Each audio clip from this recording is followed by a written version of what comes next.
Tonight, ang lulutuin natin ay escabeching tilapia with matching. Kaya siya special ay for me dahil version ala Inday siya na escabeching tilapia dahil lalagyan natin siya ng bagnet para magiging special. Eme lang, akin lang yan ha.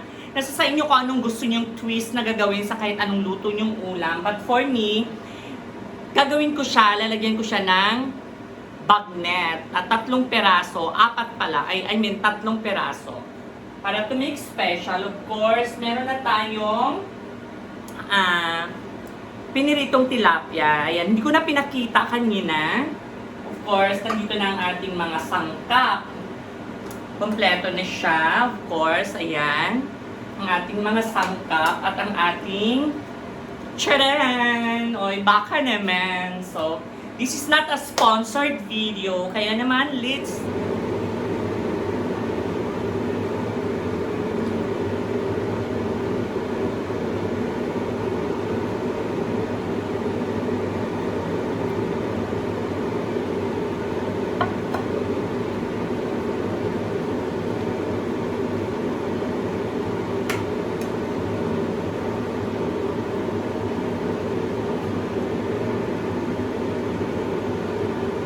course, yung ating bawang.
Siyempre, lalagay na natin ang ating 3 pirasong bagnet.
course, ang ating ketchup.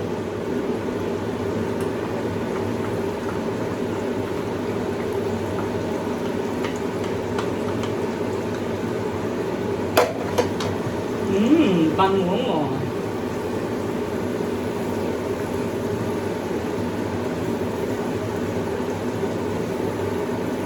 This is sweet and sour tilapia. Kaya, masarap, of course, ang ating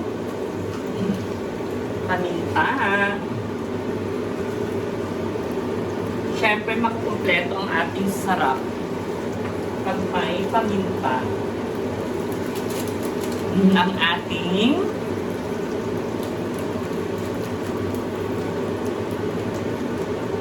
panlaban na magic sarap. Isang buong nilagay ko dyan.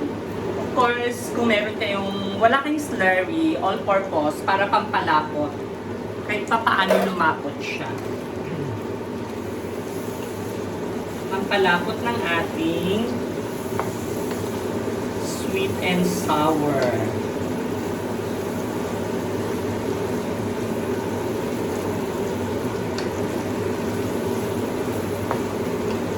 Pwede rin magdagdag ng ketchup kung nakukulangan kayo. Depende po yan sa mga preference nyo.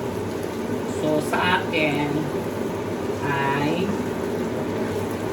ayan lang siya. Kung nakukulangan kayo sa ketchup, pwede nyo pong dagdagan.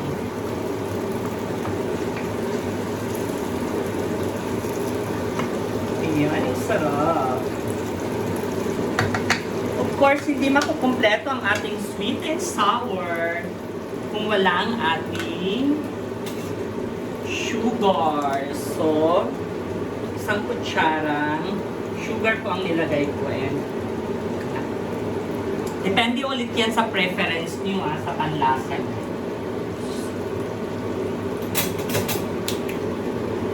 Of course.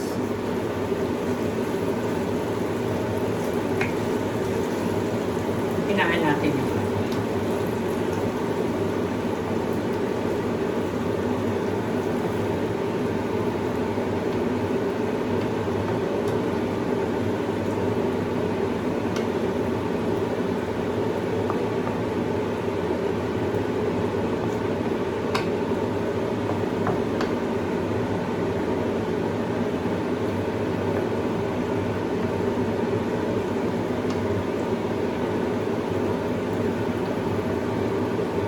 maya-maya lang ay pwede na yan. So, dahil nga ang ating tilapia ay atin ang ilalagay dito sa kawali. Isasama na natin siya. So, this one na pinatulo natin para maano na siya, ma-mix.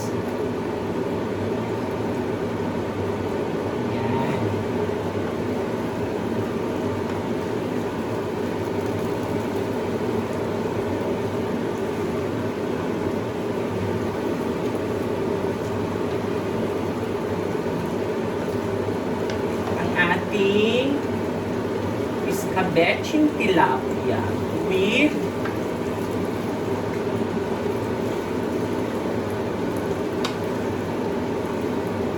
so ayan, tikman na natin.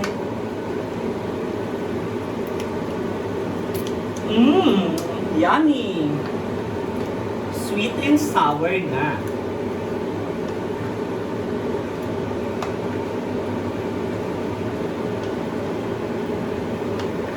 This is sweet and sour. So, we're done sa ating sweet and sour. Siyempre, magpi-plating na tayo.